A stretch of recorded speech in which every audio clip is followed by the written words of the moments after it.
The Foreign Affairs Minister fires back in the House as he reveals the national security risk of 2 Cubans. You see the knock-on effects that has across the whole system.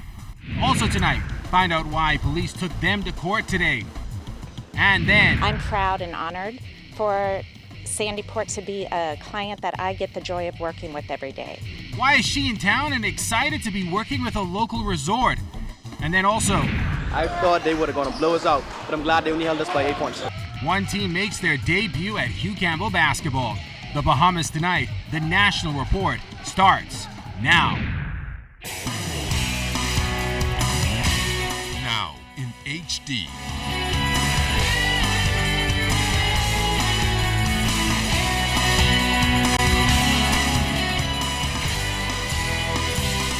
ZNS Network presents The Bahamas Tonight.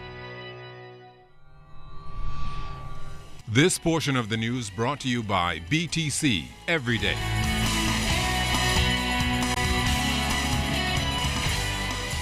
Good Wednesday evening, Bahamas. I'm Altaviz Munnings. Welcome to the Bahamas Tonight, the National Report. The debate over the release of 2 Cuban nationals by the Supreme Court last week made its way to the halls of Parliament this morning as the Member of Parliament for Fox Hill and Foreign Affairs and Immigration Minister, the Honorable Fred Mitchell, set the record straight after he deemed the men a national security risk upon their release. This sparked public controversy as it was also alleged that Mr. Mitchell had previously asked Cabinet to grant the men asylum. Janae Noel Ferguson leads us off tonight with Minister Mitchell addressing all of these issues in Parliament today.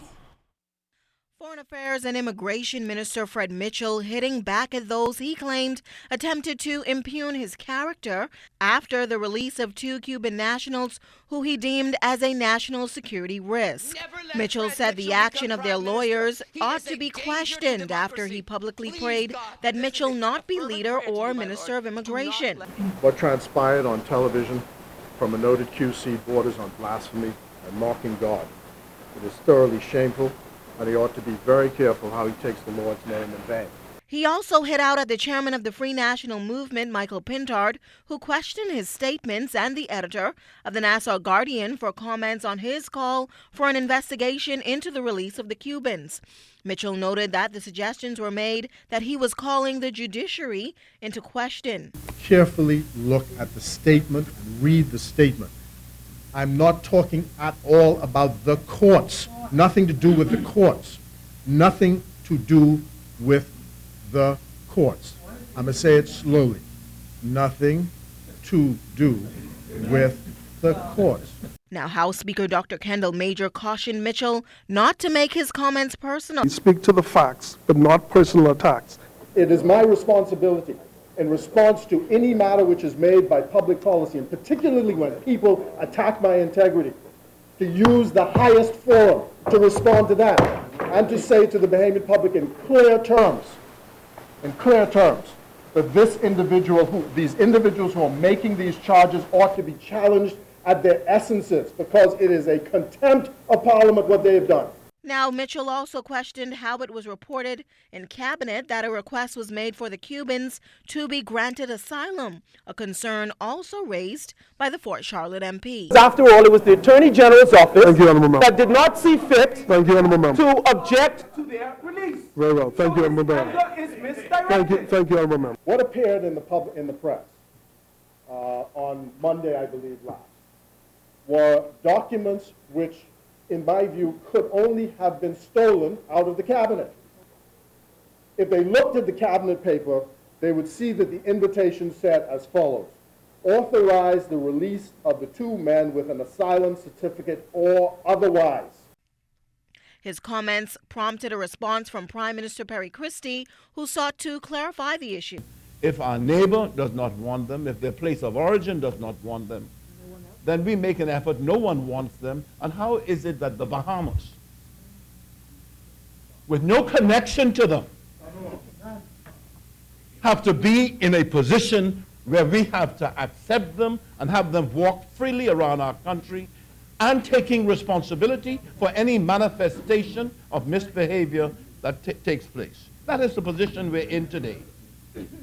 And that is what we were trying to avoid at all costs. Now, the Foreign Affairs Minister also revealed in the House the 2 criminal records of the Cubans. Lazario Marin was committed to the detention center in March 2013. Because of his time spent in the Cuban military, he was considered a flight risk and, despite numerous attempts, was not accepted by the U.S. or Cuban government. Carlos Manzona had no record of where he was arrested and later sent to prison for inciting an uprising and attempted escape. It was reported that both men were also suspected of starting a fire at the detention center. Janae Noel Ferguson, ZNS Network News. Now, the developments that arose from the court's order to have the 2 Cuban nationals released have prompted government officials to review the Immigration Act. Minister Mitchell explains the proposed changes. Before, it was believed that the Department of Immigration had that choice which they could offer someone who was landed once the leave was canceled, which is you could invite the person to leave instead of making a formal deportation order, because of the fact that if the person withdraws voluntarily and is seen out of the country, it preserves the possibility for him to return without having to deal with being on the restricted or stop list. The courts are now saying that that procedure is no longer available. You see the knock-on effects that that has across the whole system. And so it may be that we have to again look at further reforming the law to make it clear that that possibility exists. And still on news from the House of Assembly, the Minister of National Security, the Honorable Dr. Bernard Nottage, says by the first week in April 2015, 15 people who were out on bail and fitted with ankle bracelets had been killed. Nonetheless, Dr. Nottage says in many cases, people still violate their bail conditions, with many people who commit the most serious crimes re-offending before their trial date. Dr. Nottage's comments came as debate began on amendments to the Bail Act during the afternoon session of the House of Assembly on Wednesday. Dr. Nottage says public perception is that the majority of people who commit crimes are out on bail. He says the amendments will place stiffer penalties on those who violate their terms of bail. What this law is doing, this amendment to the Bail Act is doing, is it's creating the violation of conditions to be an offense. An offense which on summary conviction exposes you to, on being found guilty, to a fine not exceeding $50,000. It's time for our weekly poll. Last week's question: are gender-based cases in the Bahamas hush-hush? Well, here's how you voted. 77% said yes, 17% said no, 6% had no opinion. Here's this week's question: are the recently released Cuban nationals a national security risk? To vote, just log on to our website at www.znsbahamas.com. We'll have the poll numbers for you next week.